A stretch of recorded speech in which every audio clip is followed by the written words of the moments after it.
राम राम हरे राम राम राम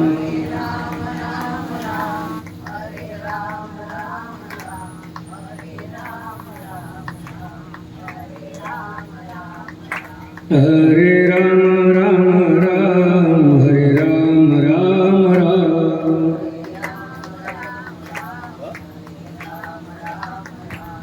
हरे राम राम राम हरे राम राम राम हरे राम राम राम हरे राम राम राम हरे राम राम राम हरे राम राम राम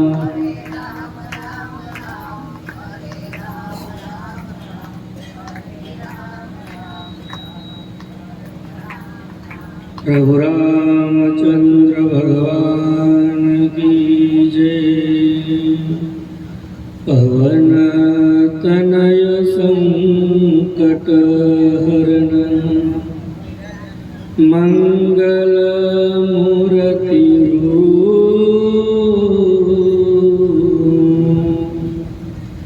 राम लखन सीता सीत हृदय बसो सुरभू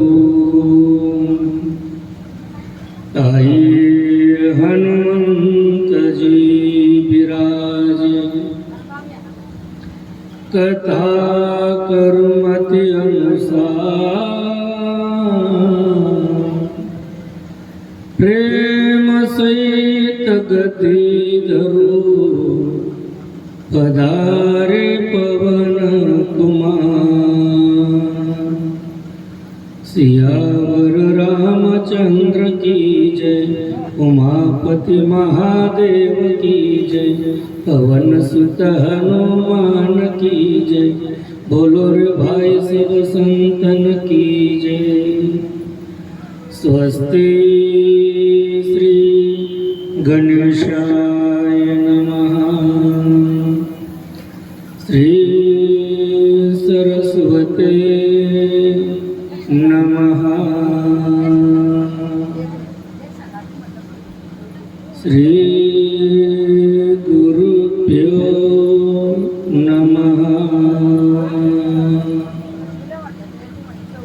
ओम नमो भगवते वासुदेवाय। जानकी वल्लभो विजयते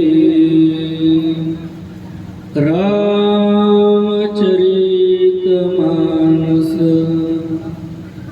वर्णनामृतसंघानां रसानां छन्दसामपि मंगलानां च कर्तारो वन्दे वाणि विनायको भवानी शंकरो वन्दे श्रद्धा विश्वासरूपिणी याभ्यां विना न पश्यन्ति सिद्धा स्वान्तसमीश्वरम् वन्दे बोधमयं नित्यं गुरुरशङ्कररूपिणम् यमाश्रितो वक्रोऽपि चन्द्रः सर्वत्र वन्दते सीतारामगुणग्राम पुण्यारण्यविहारिणो वन्दे विशुद्धविज्ञानो कविवरकपीश्वरो उद्भवस्थितिसंहारकारिणीं क्लेशहारिणीं सर्वस्करी सीतानतोऽहं रामवल्लभम् यन्मायावशवर्ति विश्वमखिलं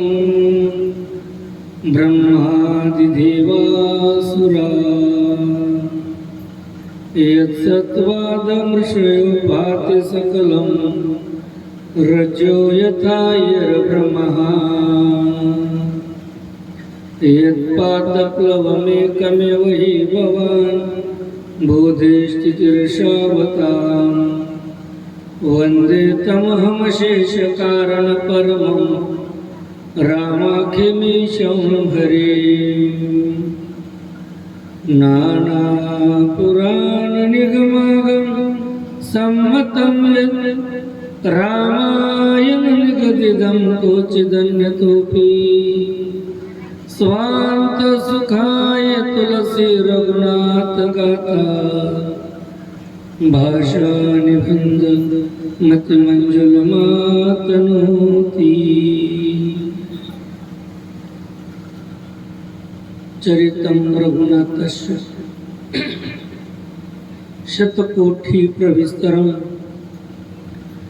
एकैकमक्षरम पुंसां महापातकनाशनम एक वाणी एक पत्नी एक वचनी मर्यादा पुरुषोत्तम प्रभू रामचंद्रजींचे चरित्र जीवाचं कल्याण करणारे रामकथा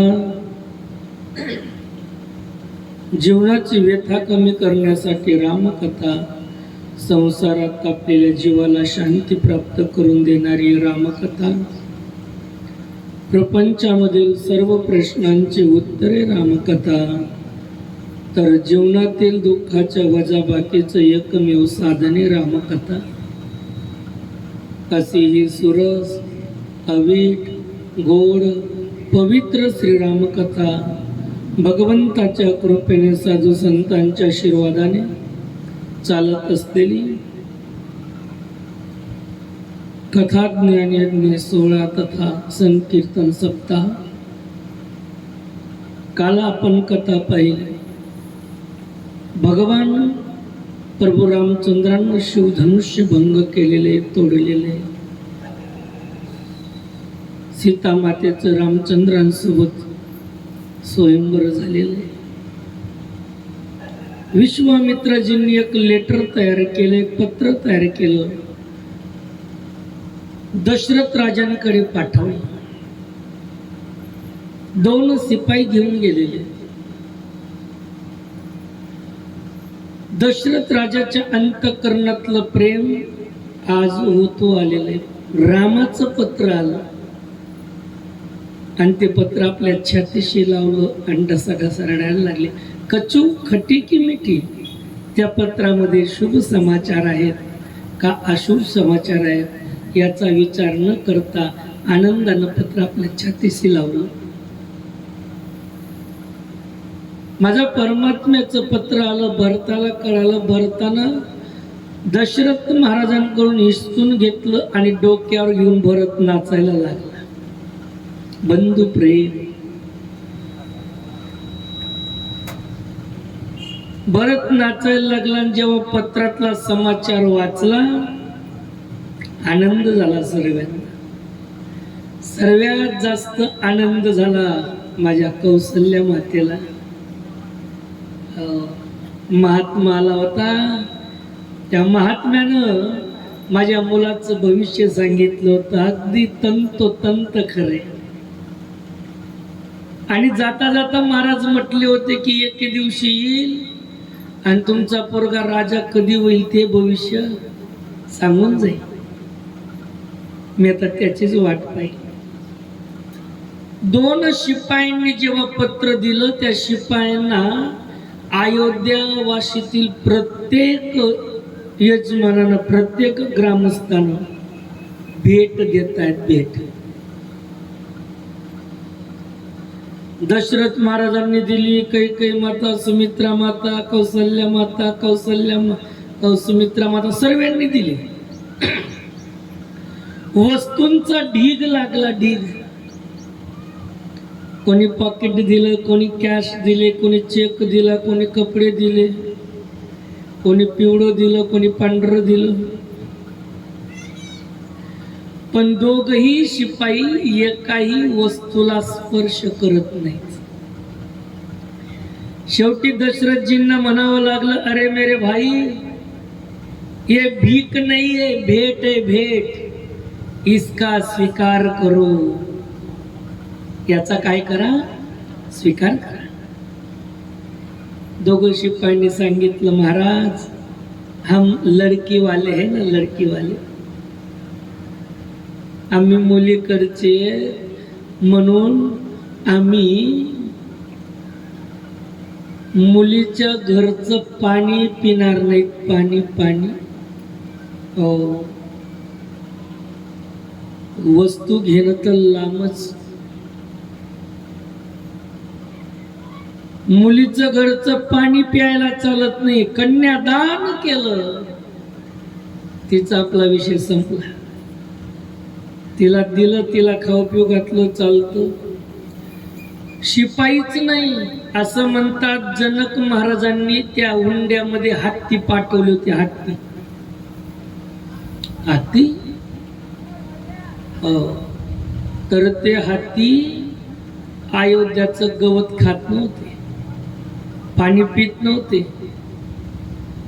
दशरथ राजाने पत्र पाठवलं जनकजींना, जनकजी आपने दहेज में भेजे हुए हाथी हमारे यहाँ का घास नहीं खाते, जल तक नहीं ग्रहण करते. जनक राजांनी उत्तर दिलं, महाराज ते सीताच्या माहेरचे हत्ती आहेत, ते तिथलं गवत खाणार नाही. म्हणजे मग काळजी करू नका, आम्ही इकडनं चाराचा ट्रक आणि पाण्याचा टँकर पाठवतो. कोणासाठी? 4 पायचं जनावर सीताच्या सासरचं काही खात नाही, आणि आमचं 2 पायचं जनावर इकडे पोरगा माळकरी, सून माळकरी, आणि तिकडे या इकडे सरे मोकार आहेत. ते म्हणता तोंड मातीसारखं झालं, मग या इकडे जातो. कशासाठी? हाडकं फोडायला.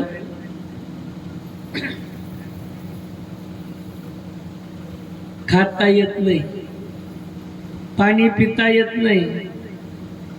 आणि खरं काय मला माहित नाही, पण जुने लोक सांगतात, म्हणतात की मुलीच्या घरी जेवलं का ताटाला काहीतरी ऐकून. आपल्याला काही अजून अनुभव, आणि भगवंतानी दिलाच, पुढं सवड दिली. प्रयत्न करू नियम पाडायचा, आयुष्य दिलं तर. चला, आनंद झाला दशरथ महाराजांना. वरात निघाली, अयोध्यावासी सर्वचे सर्व निघाले.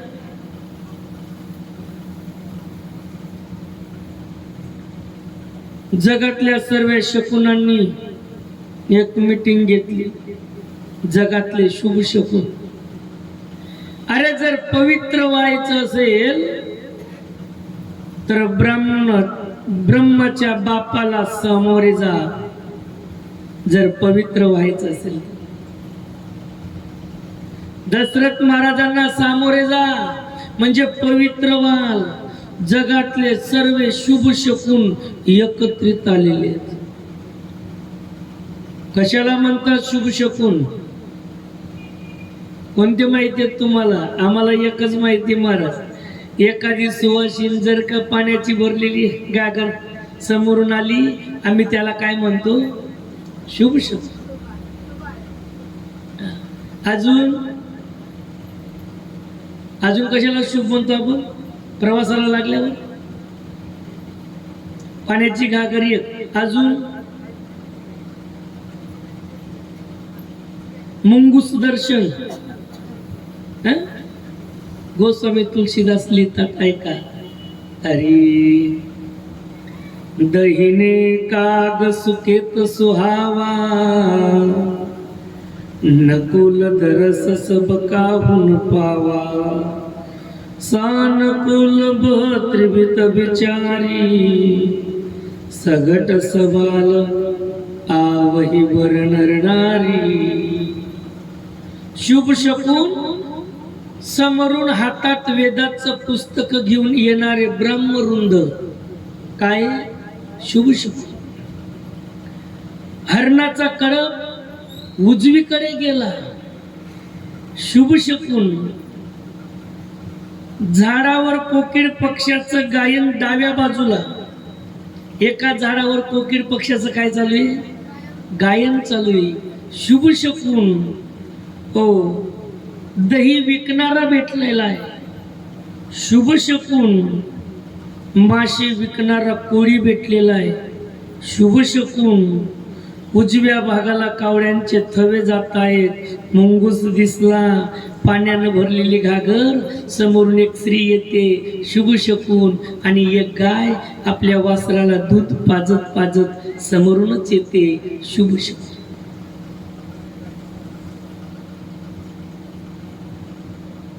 एवढे शुभ शकून सांगितली गेलेली. आम्हाला एकच माहिती, महाराज सुवासिन पाण्याचा हंडा आला, भरलेली घागर आली, शुभे मांजर आडवी गेली,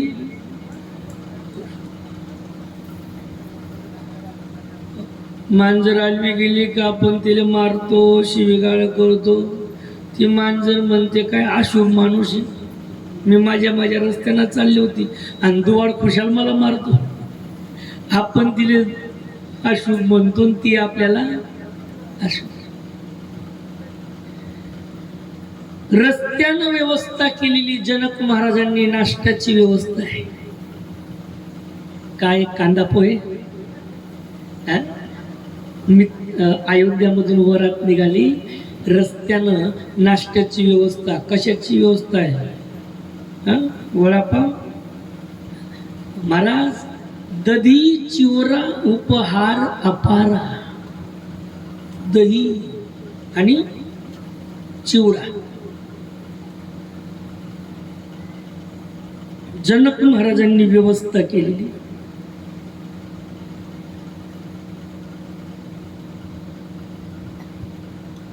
नगरीमध्ये प्रवेश करतायत तोपर्यंत जनक महाराजांना कळालं, जनक महाराज येतात. आणि जनक महाराजांनी पहिला नमस्कार केला दशरथ राजाला. लोटांगण घातली, सांगितलं महाराज हमें संभाल लेना, हम लड़की वाले हैं.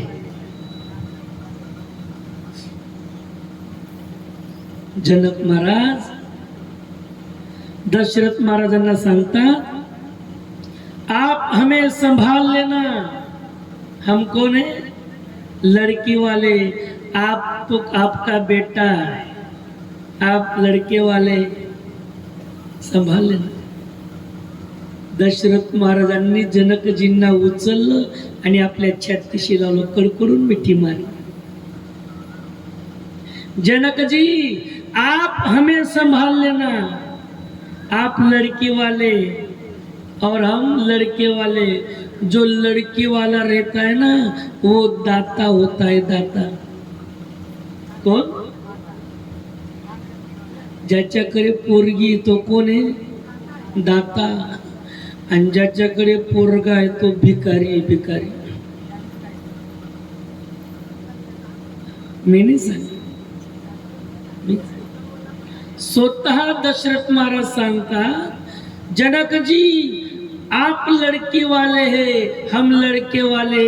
और जो लड़की का पिता रहता है ना वो कन्यादान करता है. क्या करता है? कन्यादान करता है. और जो कन्यादान करता है उसे दाता कहा जाता है, और कन्या का दान लेने वाला याचक कहा जाता है. याचक शब्द वापरला. याचक ऐकायला बरं आहे आणि भिकारी बरं वाटत नाही. पण शब्द जरी वेगवेगळे पण भाव एकच. जो लड़की का पिता रहता है वो कन्यादान करता है. कन्यादान करणारा त्याला दाता म्हटलं गेलेले. आणि कन्याचं दान स्वीकार करणारा त्याला भिकारी म्हणतात, त्याला याचक म्हणतात. रामाच्या बापाची नम्रता पहा. रामाचा बाप म्हणतो, जनकजी आप दाता है, कन्या का पिता है, और हम कन्यादान स्वीकारने के लिए आए. महाराज तुम्ही आम्हाला सांभाळून घ्या. केवढी मोठी नम्रता आहे महाराज रामाच्या बापाकडे. नाहीतर नवरदेवचा बाप रुसून बसतो. आता नाही, आता नाही, अगोदर होतं की नाही. नवरदेवचा बाप लग्न मंडपात रुसून बसायचा. त्यांना सांगितलं का हो चला ना पुढे, नाही येणार. का? पाठ्या नवरदेवचा बाप आहे. नवरदेव तुझंच नाव आहे पत्रिकेत नवरदेवचा बाप म्हणून. दगडू दोंडू पत्तरपोळे यांचे सुपुत्र तुमचंच नाव आहे. नाही येणार. आता काय झालं? पहिला राम राम मला का केला नाही? येळाचा बाजार. रामाच्या बापाची नम्रता पहा, स्वतःला भिकारी म्हणून देत आहे. जनक जी आप दाता है और हम भिकारी, आप हमें संभाल लेना.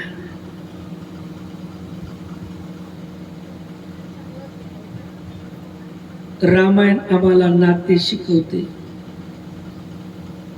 रामायण आम्हाला काय शिकवते? नाते शिकवते. महाराज कुणाशी कसं बोलावं, काय बोलावं आम्हाला रामायण शिकवते. आदर्श ग्रंथ सांगितला गेलेला आहे.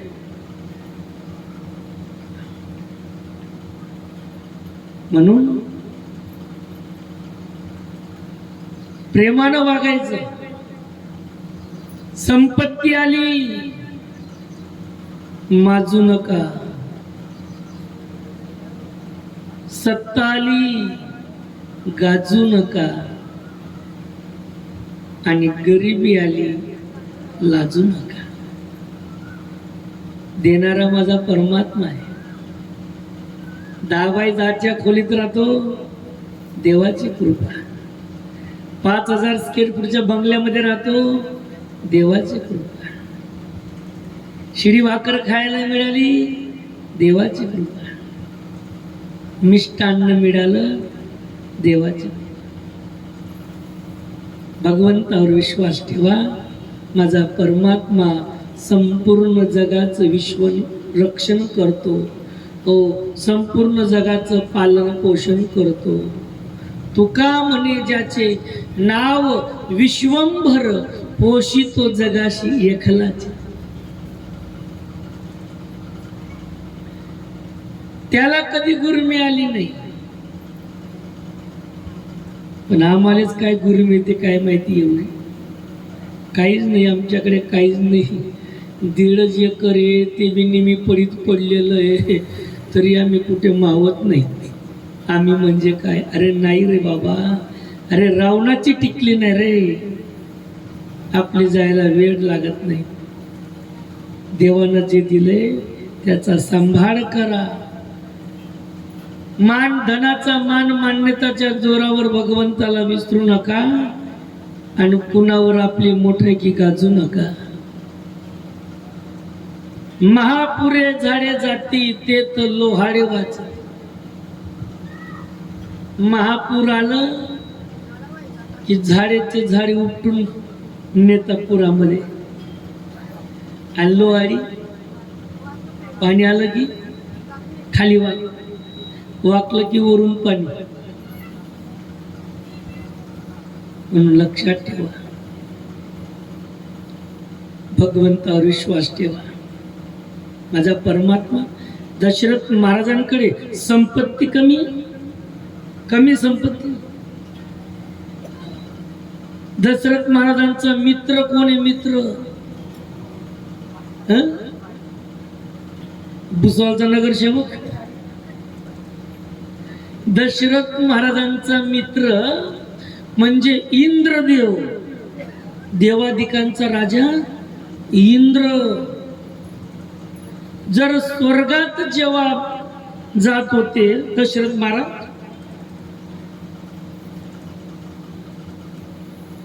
इंद्रानं उठून उभं राहायचं आणि अर्ध आसन बसायला द्यायचं. कुणाला? दशरथ राजाला. मग एवढी त्याची ताकद आहे, एवढा मोठा मान मिळतो त्याला स्वर्गात, आणि तो राजा स्वतःला भिकारी म्हणतो. म्हणजे भिकारी म्हणून भिकारी म्हणत नाही.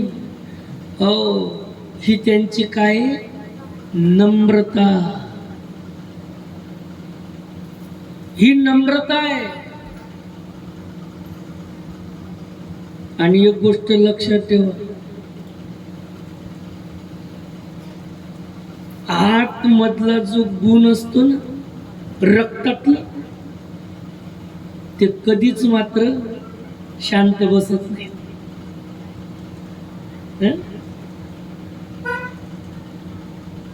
राजा होता, राज्यकारभार चालवत होता. अत्यंत नक्षत्रासारखी सुंदर राणी त्याच्या शेजारी बसलेली, आणि राणीची सेवा करायला एक दासी होती. आणि त्या दासीला पाहिलं आणि राजा तिच्यावरच भाडला. कोणावर? दासीवर. नुसता भाडलाच नाही, लग्नच केलं तिच्यासोबत. मग आता दासी राणी झाली, तिनं कसं राहावं? राणीसारखं राहावं. आधी होती दासी, आधी होती दासी, पट राणी केले तिसी, तिचे हिंडणे राहीना, मूळ स्वभाव जाईना. माणसाचा जो स्वभाव आहे तो कधीही बदलत नाही, बदलत नाही. मग तुम्ही त्याला कुठेही न्या, कुठेही बसवा, कोणाच्याही संगतीत ठेव, स्वभाव नाही.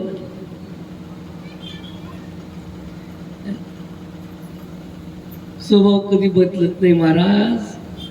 जिथं नम्रता आहे तिथे आदर आहे, प्रेम आहे. महाराज,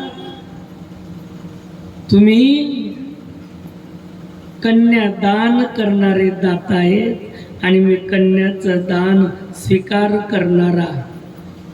याच्यात जनक महाराज दशरथ महाराजांची भेट झाली. कुलगुरू वशिष्ठ भगवान प्रभू रामचंद्रांनी दर्शन घेतलं गुरुदेवांचं. 3 संतांचं मिलन झालं, त्रिवेणी संगम. कोण कोण? कुलगुरू वशिष्ठ, विश्वामित्रजी आणि जनक महाराजांचे कुलगुरू शतानंदजी. ते घांचं मिलन झालं.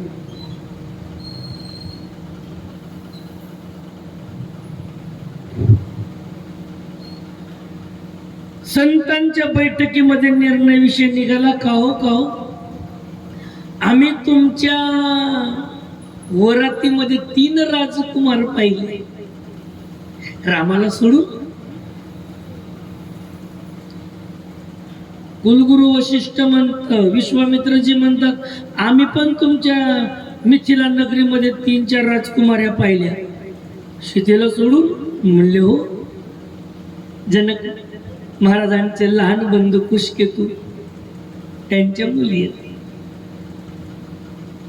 मग तेवढ्यात कुलगुरू वशिष्ठ म्हणे, का हो काय, जर चौघांचं एकाच मंडपात उरकलं तर उत्तम.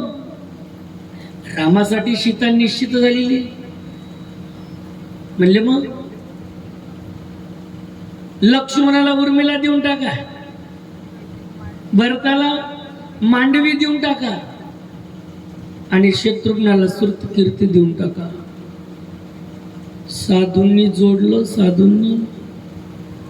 जो जोड़ने का काम करते उसे सज्जन कहा जाता है, उसे साधु कहा जाता है, और जो तोड़ने का काम करते उसे दुर्जन कहा जाता है. जो तोडायचं काम करतात कोणते? दुर्जन. भला किसी का कर न सके तो बुरा किसी का मत करना, पुष्प नहीं बन सकते तो तुम कांटे बनकर मत रहना. बन न सके भगवान मगर तुम कम से कम इंसान बनो, नहीं कभी हैवान बनो, नहीं कभी शैतान बनो. लोकांना तोडण्यात जास्त आनंद आहे. लोकांना तोडण्याचा इतका आनंद आहे. कुणाचं जमत असेल त्यांना खपवतच नाही. काही ना काही कुठं ना कुठं कसं ना कसं करून ते नाही बाबा. माहिती देव नाही बनू शकत आपण, पण कमीत कमी माणूस तर बनून जाणार. जो जोड़ने का काम करते उसे सज्जन कहा जाता है, और जो तोड़ने का काम करते उसे दुर्जन. तोडायचं काम कोण करतात? दात आपले दात तोडायचं काम. वरण पोळी भाजी पाकर काही येऊ द्या, गुलाबजाम येऊ द्या, जिलेबी येऊ द्या, लाडू येऊ द्या, पासून काही येऊ द्या, काही टाका. तुकडे तुकडे तुकडे तुकडे तुकडे तुकडे हाडकं टाकलं तरी तुकडे तुकडे तुकडे तुकडे तुकडे तुकडे करायचं काम कोण करत? दात. आणि लोडा गोळा करून आतमध्ये ढकलायचं काम कोण करते? जो तोड़ने का काम करते वो दुर्जन गिर जाते, और जो जोड़ने का काम करते वो सज्जन चिरंजीवी रहते. जिभेला मरण नाही. कधी ऐकायला आलं? तुमची जीभ पडली का दात पडले? आजी, जीभ आहे का दात? दात गेले महाराज, दात गेले महाराज. जे संत आहेत ते जोडायचं काम करतात. पोरांच्या मायबापाला माहित नाही, आणि इकडे साधूंनी काय केलं? कुणाला कोण द्यायची निर्णय घेऊन टाकला. आणि जनकजी दशरथ महाराजांना मीटिंग मध्ये हजर केलं. ओके डन, तुमची इच्छा ना? म्हणे हो, काही हरकत नाही. मंडप फक्त रामासाठी दिला होता, त्याच्या मग तिघांचाही नंबर लागून गेला.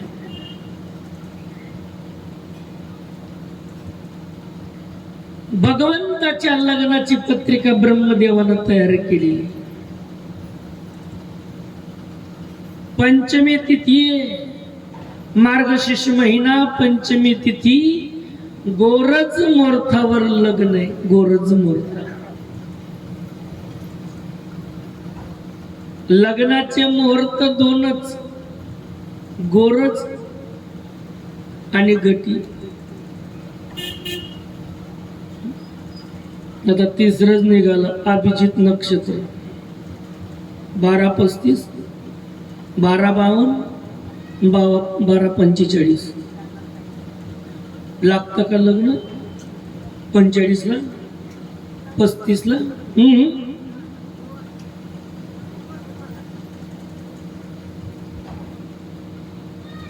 लग्न पत्रिका तयार केली.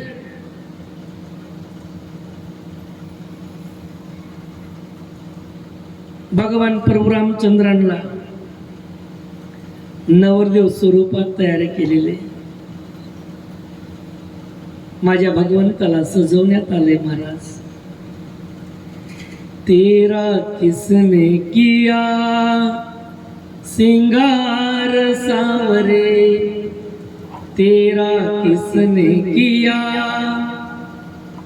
सिंगार सांवरे, लगे दुल्हों का दिलदार सांवरे, लगे दुल्हों का दिलदार सांवरे, तेरा किसने किया सिंगार सांवरे.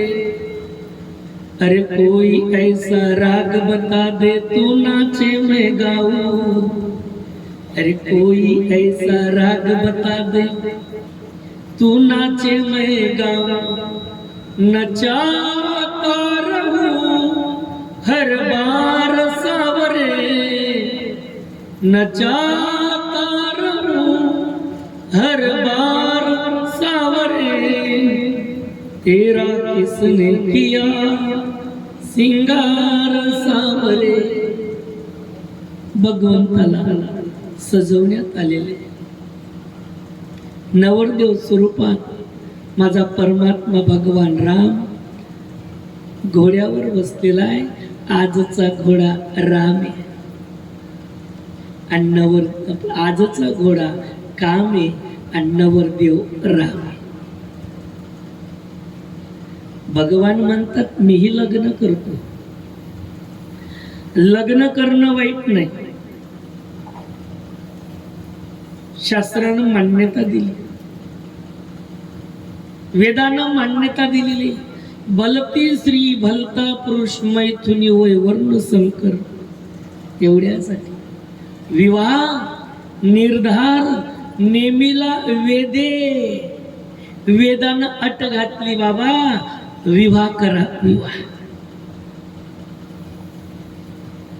विवाह निर्धार नेमीला वेदे. लग्न करा आणि गुण्या गोविंदानं संसार करा, पण व्यभिचार करू नका. भगवंताचा लग्न सोडा मोठ्या थाटात पार पडतोय. 33 कोटी देवतांची हजेरी. भगवान प्रभू रामचंद्र नवरदेव स्वरूपात. महाराज मंगल अष्टक सुरू झालं आणि तेवढ्या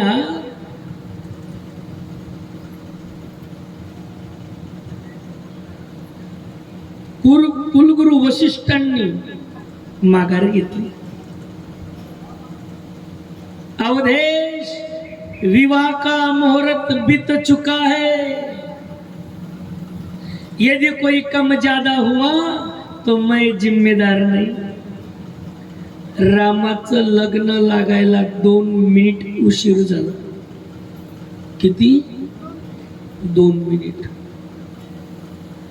2 मिनिट लग्नाला उशीर झाला तर कल्पना करा, रामाला 14 वर्षाचा वनवास भोगावा लागला. आमचे किती उशिरा होता.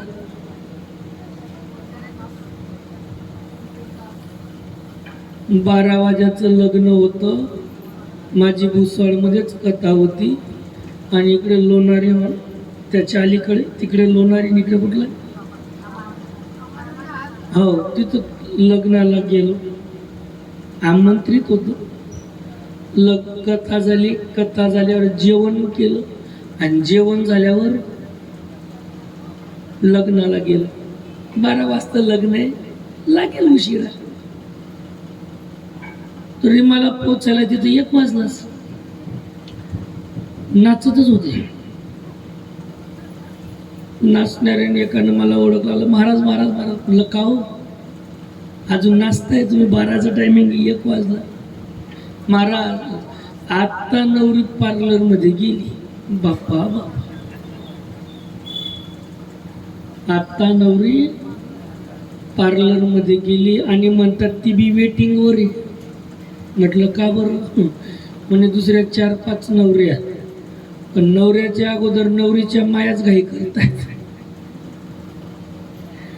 नवरीची माय म्हणते पहिले माझा नंबर लावा. म्हणे का बरं? मला तुळशीला पाणी टाकायला जायचंय. पोरगी म्हणते व मम्मी मी इथेच ना बहीण, मी तिथं जाईल तेव्हा तर तुळशीला पाणी टाकशील. राम राम राम.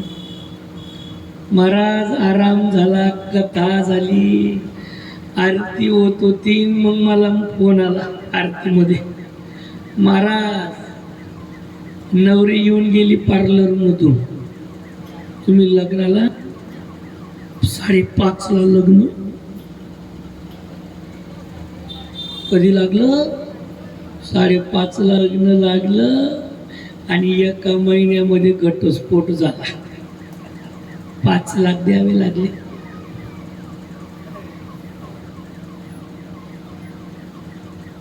वेळ सांभाळा,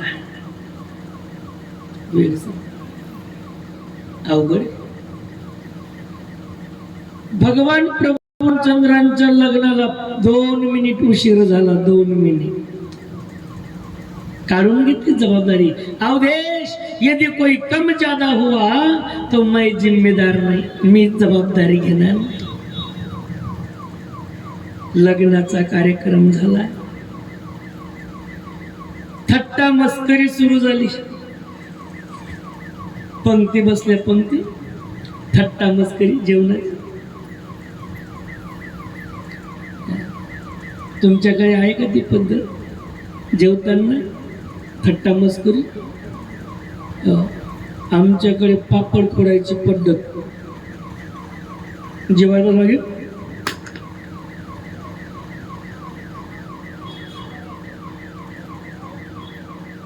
थट्टा मस्करी सुरू झाली. एकनं विचारलं, प्रभू प्रभू बोल सखी.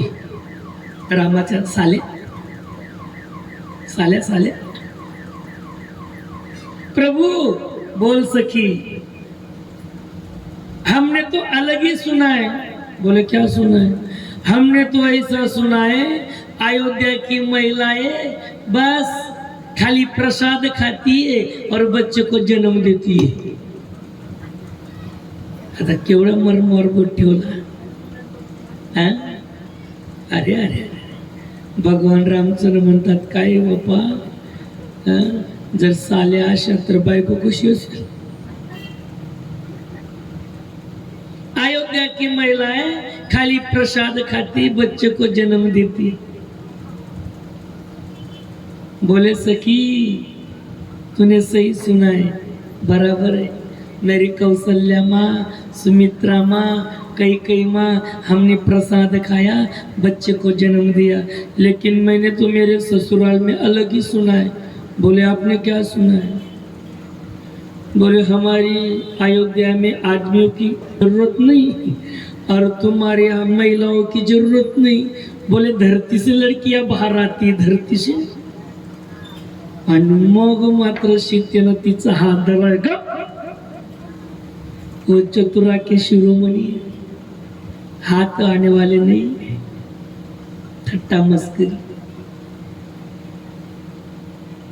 भगवान श्री कृष्ण, भगवान प्रभू रामचंद्र परमात्मा, सीता माता, दोघांचं लग्न. महाराज, भगवान परमात्मा कधी हातात येणार नाही. सीतेच्या लक्षात आलं. आपल्या मैत्रिणीला सांगितलं, गुच्चू बसा, जेवण करू द्या, खा गुच्चू. कालचा उपास होता, सर्वे नाश्ता करून आलेले माझ्या सकट. ज्यांचा उपास आहे त्यांनी बी नाश्ता करून आलेले. थट्टा मस्करीचा कार्यक्रम झाला, जेवण झालं. बरेच दिवस मिथिला नगरीमध्ये वास्तव्य केले.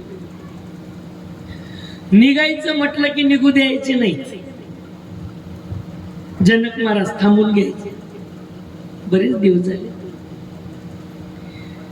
शेवटी पुढाकार घ्यावा लागला. दशरथ महाराजांनी कुलगुरू वशिष्ठांना सांगितलं. कुलगुरू वशिष्ठांनी आपल्या विश्वामित्रांना सांगितलं. विश्वामित्रजींनी शतानंदजींना सांगितलं आणि शतानंदजींनी जनकजींना सांगितलं. काय सांगितलं? जनाब, अरे दशरथ, वो भी राजा है और राजा का धर्म है प्रजा की रक्षा करना. प्रजेला सांभाळायचे, त्यांना जाऊ द्या. आणि मग दौंडी देण्यात आली.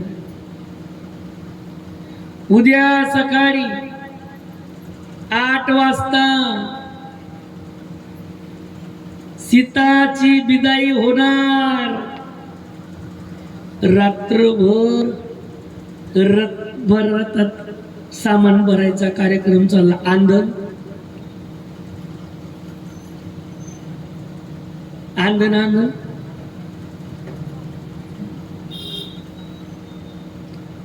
आमच्याकडे असं स्टेज असतं लग्नाचं आणि बाजूला अंधन रचलेलं, सर्व घर संसार सर्व घर संसार असतो आणि त्याच्यासोबत पुस्तक असतं, एक पुस्तक कोणतं? ज्ञानेश्वरी, गाथा, गीता, काय मग पाकशास्त्र,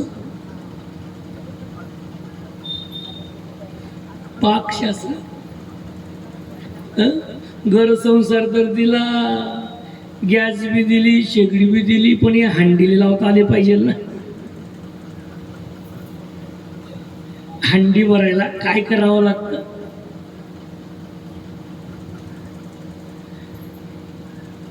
आंदण दिलं होतं, रात्रभर रथामध्ये सामान भरायचा कार्यक्रम चालला. सीता मातेची विदाई होणार म्हणून सकाळी म्हणतात वासरं सोडली तर वासरं गाईचं दूध पित नव्हती. बापा वासरं गाईचे दूध पित नाही.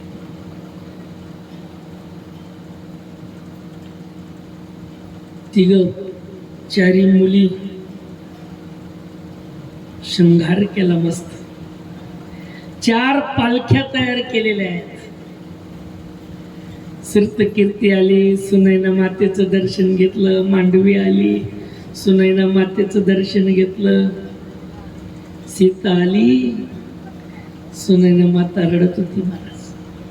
सीतेनं सांगितलं, माँ रोना नहीं माँ, मैं बहुत बड़े घराने जा रही हूं. रडू नको काही, मी मोठ्या घरी चालले. और रघुकुल है, सूर्यवंशी का कुल है. माँ रोना नहीं. अरे बेटी, तू तो धारा की बेटी है ना, तू नहीं ऐसी बात कहेगी तो और कौन?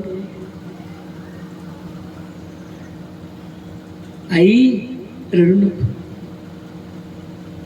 मुलगी सासरी जायला निघाली की प्रत्येक आईची जबाबदारी आपल्या मुलीला काय द्यायचे? संस्कार द्यायचे. प्रत्येक आईनं आपल्या मुलीला काय द्यायचे? संस्कार द्यायचे. तिला प्रेमानं सांगायचं, बेटा सासरी गेल्या गेल्या काय कर, नवऱ्याचे कानभर,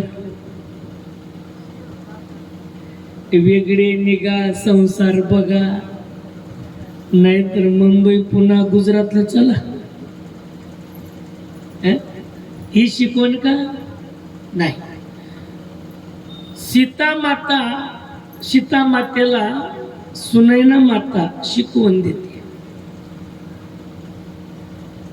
काय शिकवण दिली? अरे सास ससुर गुरु सेवा करो, सास ससुर गुरु सेवा करो. पति रुख लागी आयसो अने सरे, पति रुख लागी आयसो अने सरे. सास ससुर गुरु सेवा करो, सास ससुर गुरु सेवा करो. अति सनेहु बस सखी सयानी, नारी धर्म शिकवही मृदुबानी. सास ससुर गुरु सेवा करो, सास ससुर गुरु सेवा करो. हे पुरी, सासरी गेल्यानंतर काय कर? नवऱ्याचे कान भर आणि ते घरातले बुडाबुडी त्यांना घरात ठेवायचंच नाही. आणि ती लोंगी मिरची तुमच्याकडे खुरसणी मिरची म्हणतात नाही का? आमच्याकडे लोंगी.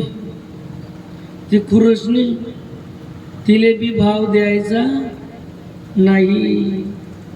महाराज सीता मातेला शिकवलं गेलं, बेटा सासरी ससुराल जाने के बाद क्या करना, सासू सासऱ्यांची सेवा करायची. ससुराल म्हणजे तिथे सासू सासऱ्यांची काय करायची, सेवा करायची, मोठ्यांचा मान ठेवायचा. आणि पती आपले परमेश्वर एवढं लक्षात ठेवायचं. जर प्रत्येक आईनं जर मुलींना जर का संस्कार दिले तर चुकूनही त्यांचा कधी संसार मुळत नाही. पण एकंदरीत आता सर्वे निघाला, पेपरामध्ये आलं, मोबाईलवर आलं, टी व्हीवर आलं, एकंदरीत सर्वे निघाला. जर घटस्फोटाचा कार्यक्रम व्हायला जर कारण कोण असेल तर जवळजवळ 75% आईचा वाटा आहे. किती टक्के? जरीनं रात्री फोन केला, का ग बेटा जेवण झालं? नाही नाही अजून झालं. हा 10 वाजले आज जेवण? अगं नाही, जरा पाहुणे आले होते, मग थोडासा उशीर झाला. अरे मग जेवण घेत जाय ना तू. का तू एकटीची घरात करणारी? दुसऱ्या दिवशी पोरगीचं 7 वाजता जेवण झालं. जेवण झालं बेटा? काय स्वयंपाक? आई आज 7ला जेवण झालं. एवढ्या लवकर? आणि कस काय जमतं तुले?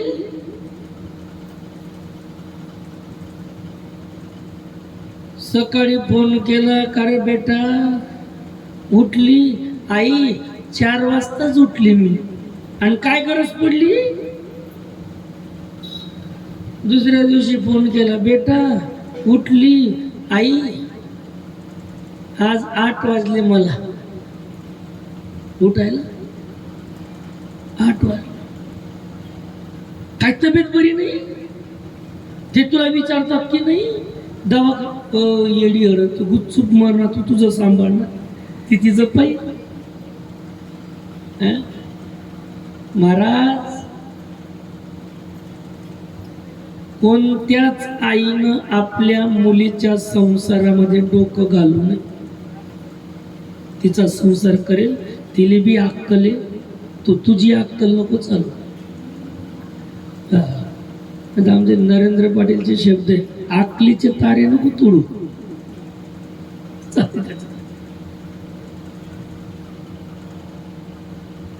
सीता मातेला शिकवण दिली गेली, बेटा सास ससुर गुरु सेवा करे, सास ससुर गुरु सेवा करे.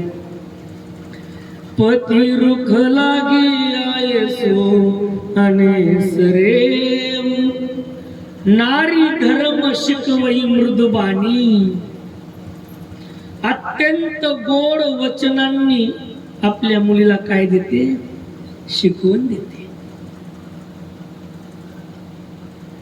आणि पुढे जाऊन पाहिलं सीतेनं, महाराज, ज्याचा एक पाय अग्नीत जळतो असा विद्वान राजा जनक, पण तो आज त्या राजवाड्याच्या खांबाला कळकळून मिठी मारतोय आणि डसा डसा रडतोय. एकुलता एक मुलगा मेला तरी बाप रडत नाही. एकुलता एक मुलगा मेला तरी बाप रडत नाही. जर रडायला लागला तर बाकीचे बोलतात बांगड्या भर ना बांगड्या, मर्दासारखा मर्द रडतोय. पण जेव्हा पोरगी सासरी जाते ना, तर बाप रडल्याशिवाय राहत. बापावर प्रेम करणारी एकमेव व्यक्ती जर कोण असेल तर ती मुलगी. मुलगा पोरगी शाळेतून आली की पहिल्यांदा विचारते, आई बाबा कुठे गेले? आणि पोरग शाळेतून आलं की पहिल्यांदाच विचारते, आई वाढ मला जेवायला. आई म्हणते, का रे तुझा बाप जेवला नाही म्हणून तुझी ताई जेवत नाही, तू म्हणतो वाढ जेवायला. माझा बाप येडी तू. माझा बाप खाऊन आला असेल घाशीला वडा, मला वाढ जेवायला. पोरग बापावर प्रेम करत नाही, पोरग प्रेम करते बापाच्या इष्टटीवर. आणि माझी ताई प्रेम करते फक्त बापावर.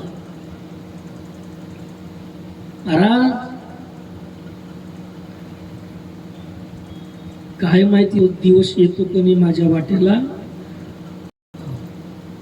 कस काय कोण शिकवते त्यांना, कोण सांगते काय करायला मार्ग नाही.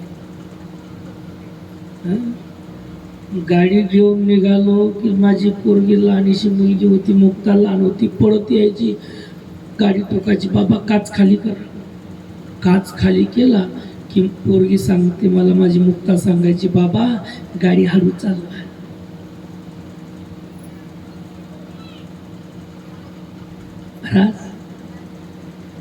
मुलीसारखं प्रेम कोणी करू शकत?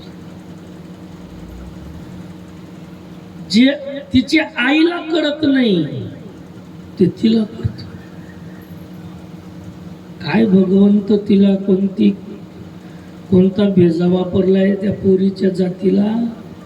पोरीच्या आईला कळत नाही पण पोरीला कळत. बाबा काळजी घ्या.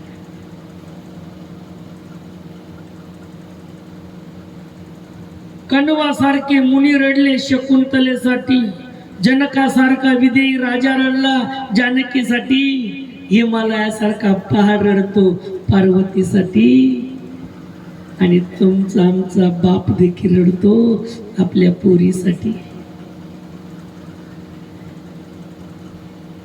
जनक महाराज रडतात, पिताजी रोना नाही पिताजी. आईला तरी बोलता येत होत पण बापाला बोलता येत नाही. खाल का मांगा ढसा रडतोय. जब कन्या घर छोड़ती है तो सबसे ज्यादा तकलीफ यदि किसे होती है तो वो पिता है. 50 वर्षाचा बाप असू द्या,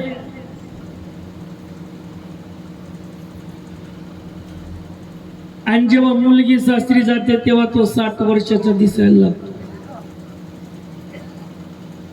कधी न रडणारा बाप पोरगी सासरी गेल्यावर रडल्याशिवाय राहत नाही महाराज. कारण पोरगी बापावर प्रेम करते, बापाच्या खांद्याला खांदा लावून काम करते. तिला विचारा तुम्ही, ए ताई किती दिवस? बस 20-25 वर्ष, 20-21 वर्षापर्यंत. नंतर मी सासरी निघून जाईल. पण तरी देखील बापाच्या खांद्याला खांदा लावून काम करतो. सासरी जाणारी पोरगी ढसा रडते. आई असेल आईच्या गळ्यात पडून, वडिलांच्या गळ्यात पडून, बंधू आजी असेल आई आजी माझ्या बापाची काळजी. आई अगं माझ्या बापाकडून जर काही चूक झाली तू वाटेल तशी बोलून घ्यायची. आता मी सासरी चालली, मी होती म्हणून तुझी समजूत काढायची. आता मीच सासरी चालली, तुझी समजूत कोण काढणार?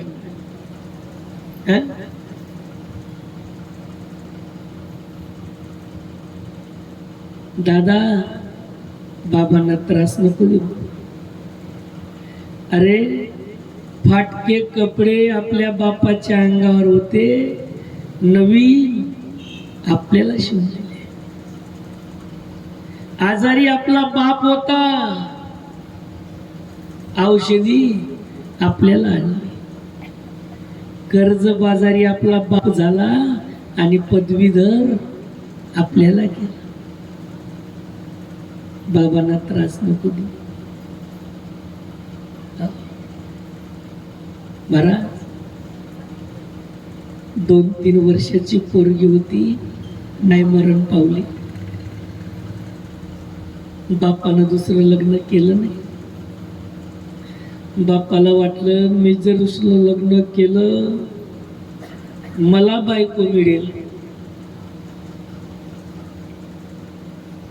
पण माझ्या पोरीला माय मिळेल याची गॅरंटी नाही. लग्न नाही केलं महाराज. बापही बापच झाला आणि मायही बापच झाला. पोरगीला सांभाळलं, पोरगी उपवर झाली.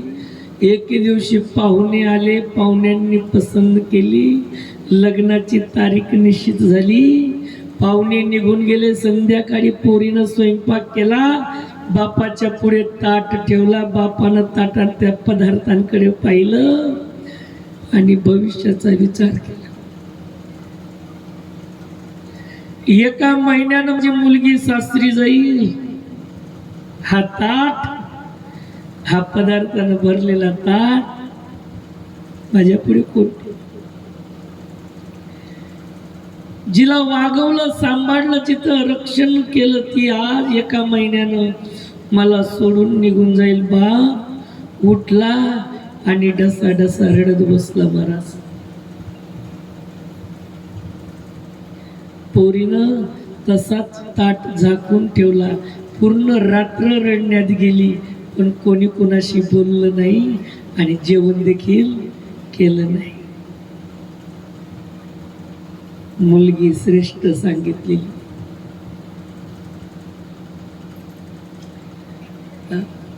लोक इतके हुशार आहेत, लोकांना पोरगीच नको म्हणतात.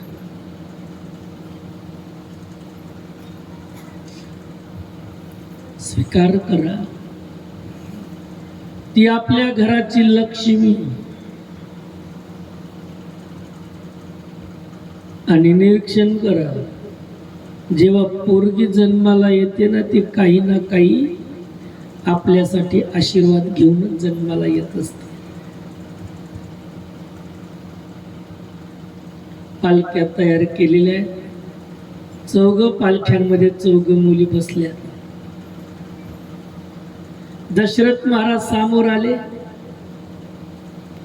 जनकजींनी साष्टांग लोटांगण घातले, दशरथजींचे पाय धरले, डसा डसा रडायला लागले. महाराज महाराज, यदि मेरी बेटियों से यदि कुछ गलती हो गई तो उसे उसकी बाप की गलती समझकर माफ कर देना. माझी गलती समझून माफ करा.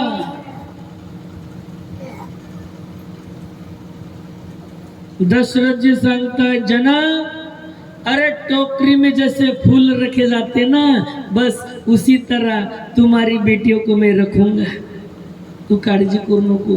तुमच्या पोरी मी फुलासारखा सांभाळणार, फुलासारखा. म्हणजे अजून दशरथ राजाला बी माहित नाही की हिची झोपडी 14 वर्षासाठी कुठे वनात. अजून त्यांना माहित नाही. माझा परमात्मा पालख्यांनी बसलेल्या आहेत पुरी. सुनैना माता रडते, जसं जनकजी रडत आहेत. सुनैना माताला सीता माता सांगते, मा रोना नाही, मा रोना नाही. रोना नाही म्हणता म्हणता स्वतः रडायला लागली. सीता, का रे बेटा, रोनाने मला म्हणते आणि तू का रडते? सीतेनं सांगितलं, आई, ज्या दिवसापासून माझं लग्न निश्चित झालं ना, त्या दिवसापासून पाहते माझ्या बापाची भाकर कमी झालेली. कमी. मुलीचं लक्ष कुठे आहे?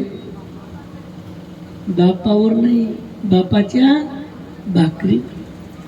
माझ्या बाप ज्या दिवसापासून माझं लग्न निश्चित झालं त्या दिवसापासून माझ्या बापाची भाकर कमी झाली. बापाच्या भाकरीवर जिचं लक्ष आहे तिला मुलगी म्हटलेलं आहे आणि बापाच्या इस्टेटीवर ज्याचं लक्ष आहे त्याला मुलगा म्हटलेला आहे.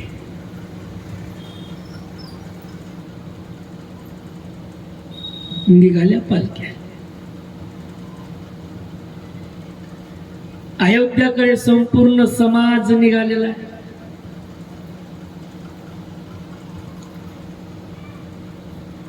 मोठ्या आनंदानं अयोध्येवासी नाचत कुदत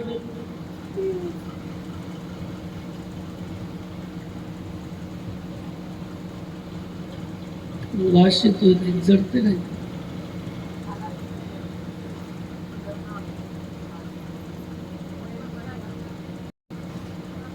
भगवान प्रभू रामचंद्राचा लग्न सोहळा झाला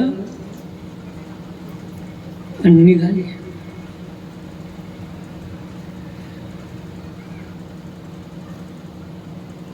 अयोध्येमध्ये प्रवेश झाला. अयोध्यामध्ये स्वागत करण्यात आलं.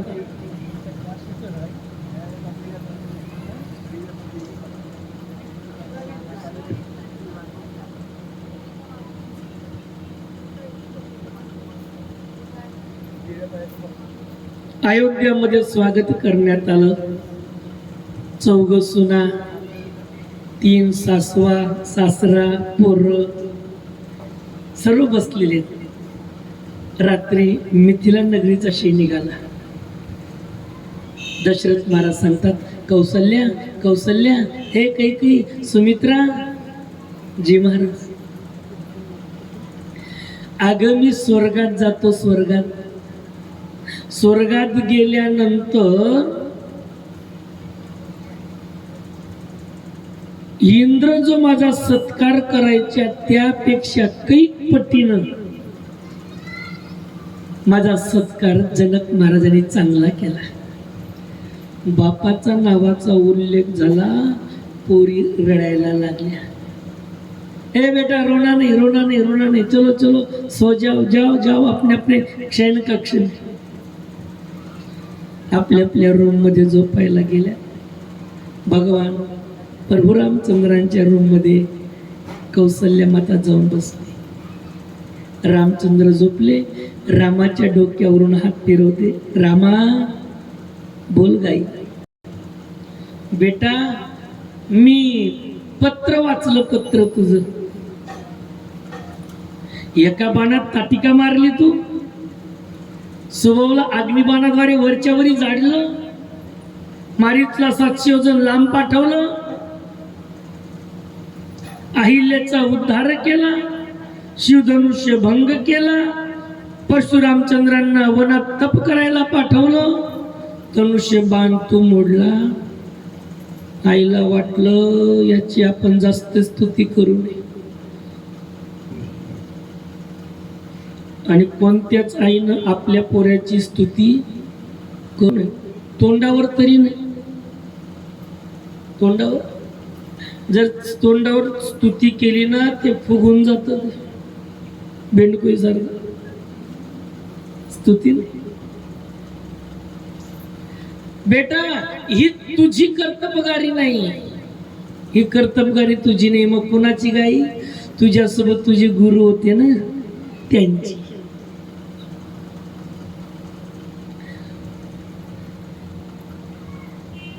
विश्वामित्रजी वनात निघून जात आहेत. दशरथजी, येतो मी आता. वनात निघालो. दशरथजी म्हणतात विश्वामित्रजींना, महाराज, गुरुदेव, आते जाते रहना और मेरे बच्चों को सुसंस्कृति का बोध दिलाते रहना. कारण मला वाटत नाही आता मी जास्त दिवस जगेल. मला माझं मरण जवळ दिसायला लागलेलं आहे. विश्वामित्रजी निघून जातात. रामाची मौन व्रताची सांगता झालेली.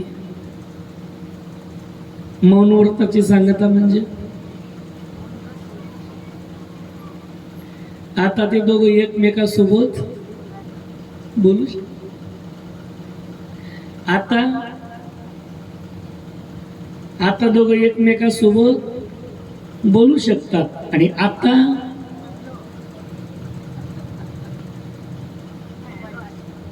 या ठिकाणी गोस्वामी तुलसीदास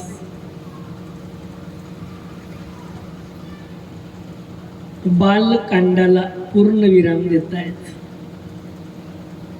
आणि अयोध्या कांडाचा शुभारंभ करत आहे.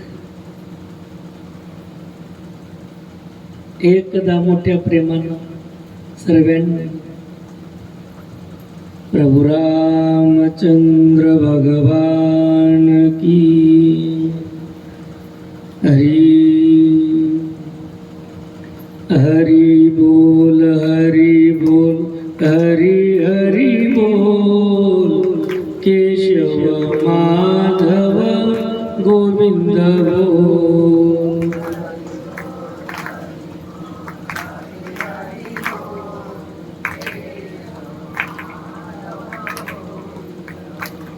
हरि बोल हरि बोल हरि हरि बोल केशव माधव गोविंद बोल.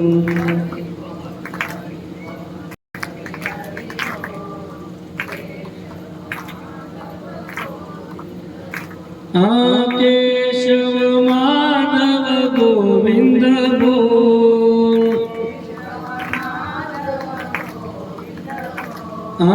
केशव माधव गोविंद बोल.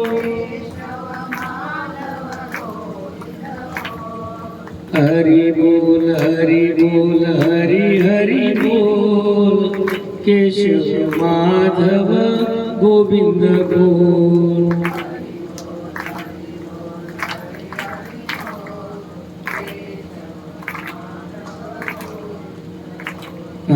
हरि बोल हरि बोल हरि हरि बोल केशव माधव गोविंद बोल.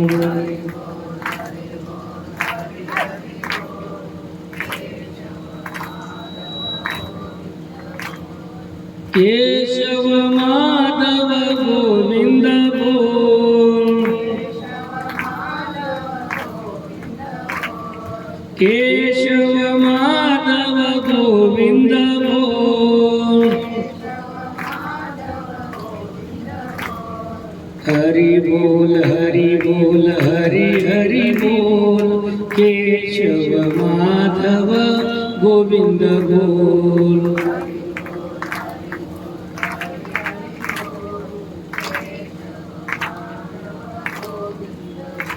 हरि बोल हरि बोल हरि हरि बोल केशव माधव गोविंद बोल.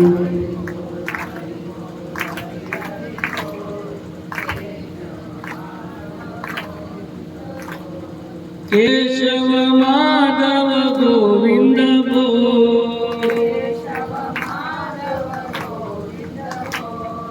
केशव माधव गोविंद बोल. हरि बोल हरि बोल हरि हरि बोल केशव माधव गोविंद बोल.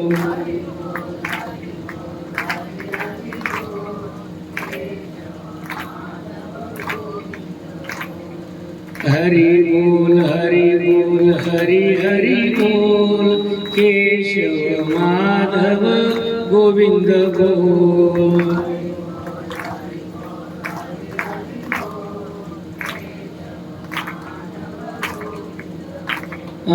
केशव माधव गोविंद बोल.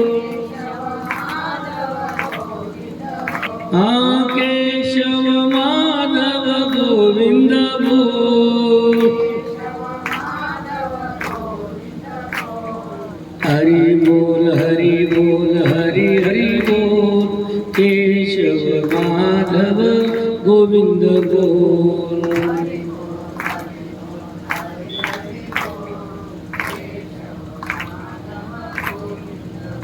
हरि बोल हरि हरि बोल केशव माधव गोविंद बोल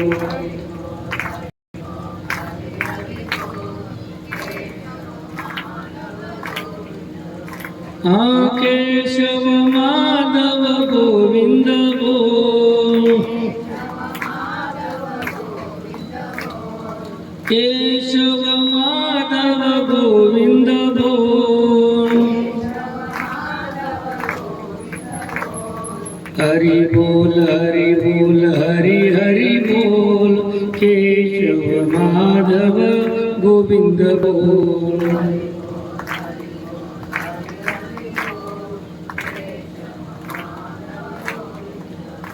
हरि बोल हरि हरि बोल केशव माधव गोविंद बोल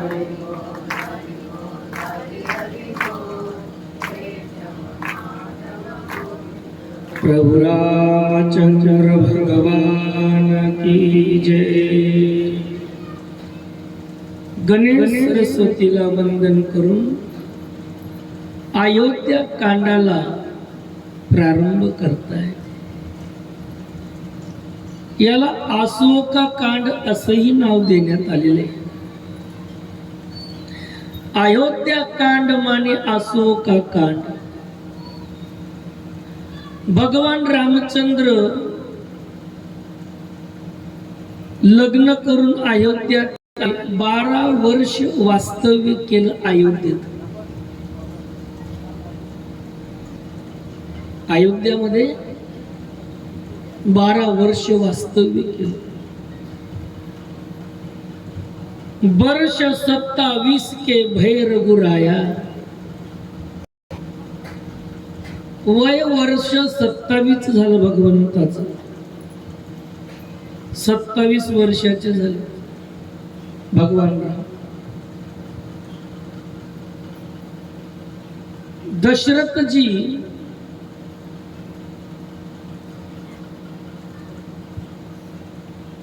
राज सिंहासनावर बसले असताना म्हणतो आरसा पाहताय।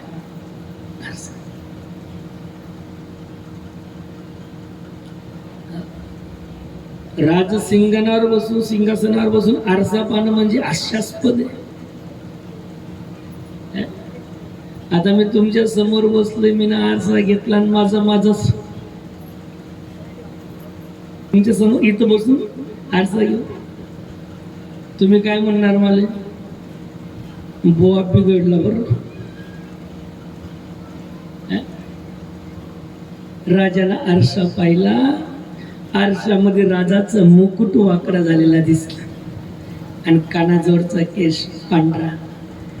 श्रवण समीप भयसित केसा, श्रवण समीप भयसित केसा। कानाजवळचा केस पांढरा झालेला आहे।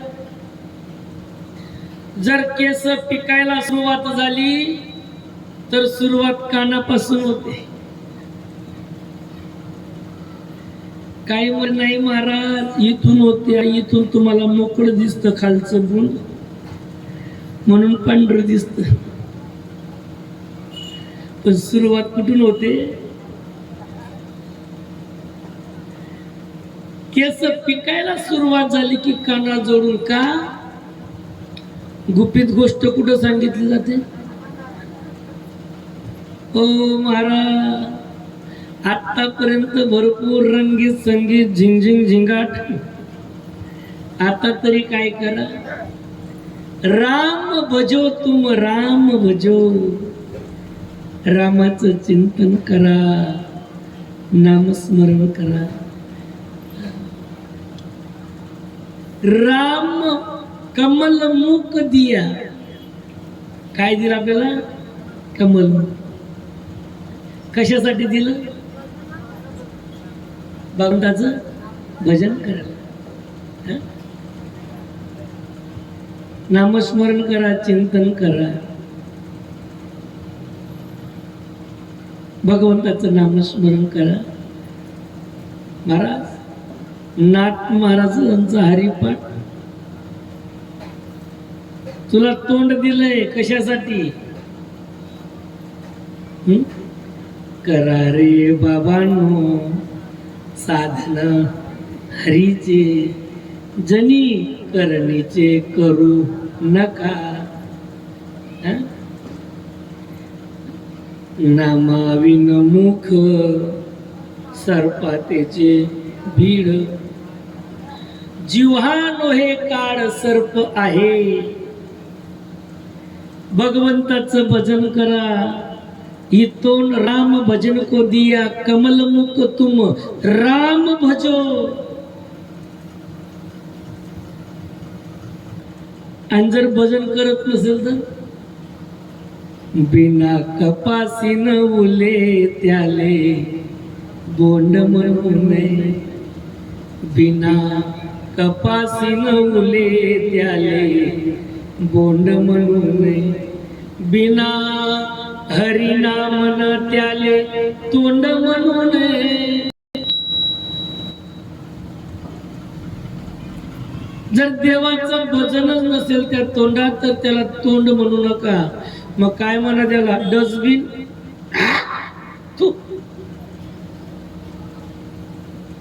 नामस्मरण. राजाचा मुकुट वाकडा झालेला आहे आणि केस उमर बढ़ रही है. इसका मतलब यही होता है कि मौत नजदीक आ रही है. वय वाढतंय म्हणजे काय होतंय? मरण जवळ येतो. आम्ही त्याच्यावर सत्ता गाजवतो. पांढरे व्हायला लागले का?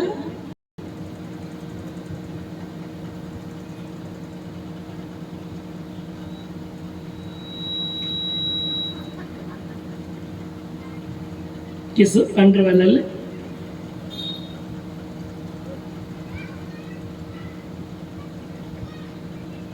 काही काही मौल्यांचं पाहतो कधी कधी कोणाच्या घरी गेलं का असं वाटत जसं शेणच लावलं त्यांनी डोक्याला. शेण.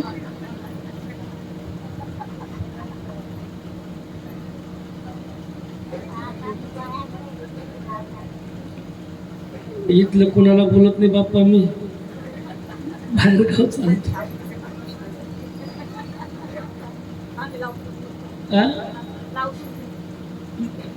तुम्हाला कोणाला बोलत नाही.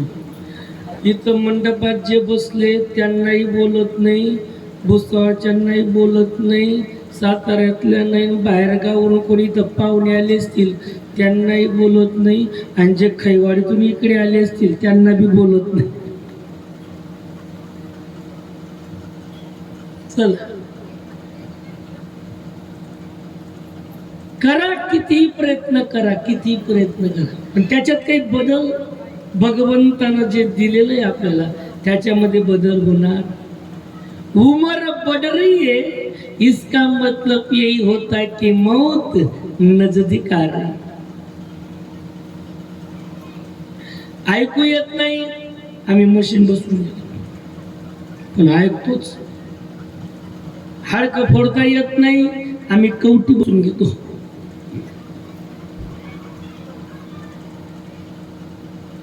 कितीही प्रयत्न करा, कितीही प्रयत्न करा, कर्म छुपे नहीं बबूत लगायो. तारों के तेजों में चांद छुपे नहीं. अरे अरे तारों के तेजों में चांद छुपे नहीं, सूर्य छुपे नहीं बादल छायो. रीढ़ पड़े ते धीरजपुत छुपे नहीं, दाता छुपे नहीं मांगन आयो. चंचल नारी के नैन छुपे नहीं, प्रीत छुपे नहीं पीठ दिखायो. कवि गंग कहे सुन शाक अकबर, कर्म छुपे नहीं बबूत लगायो. तारों के तेज. राख लावल्यानंतर तर आपलं कर्म झाकलं जा.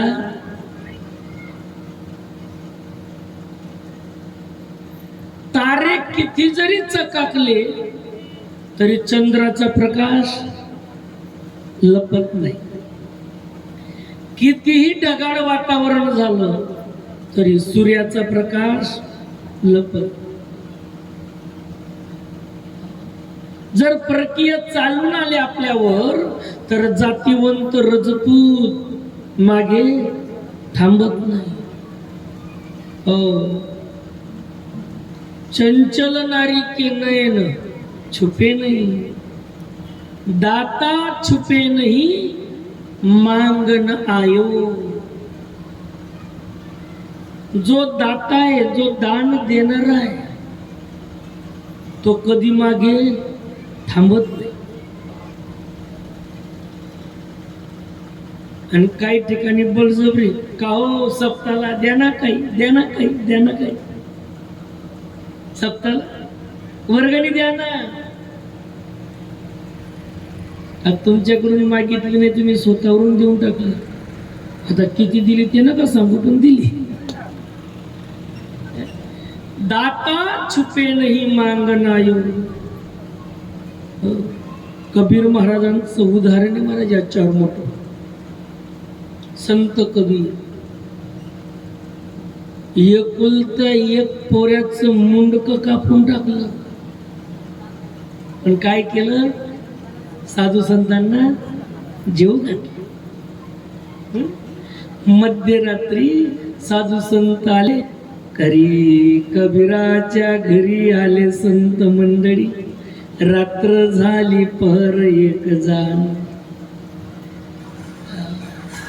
कबीर महाराजांनी बसायला आसन दिलं. सांगितलं, महाराज आम्ही उपाशी तो, आम्हाला जेवण करायचंय, भूक लागली. बायकोला सांगितलं. बायको म्हणते, आपल्या घरातला उंदीर मेला, अन्न अन्न करता. आणि आता कोण आलेले आहेत, त्यांना जेव घालायचं. कबीर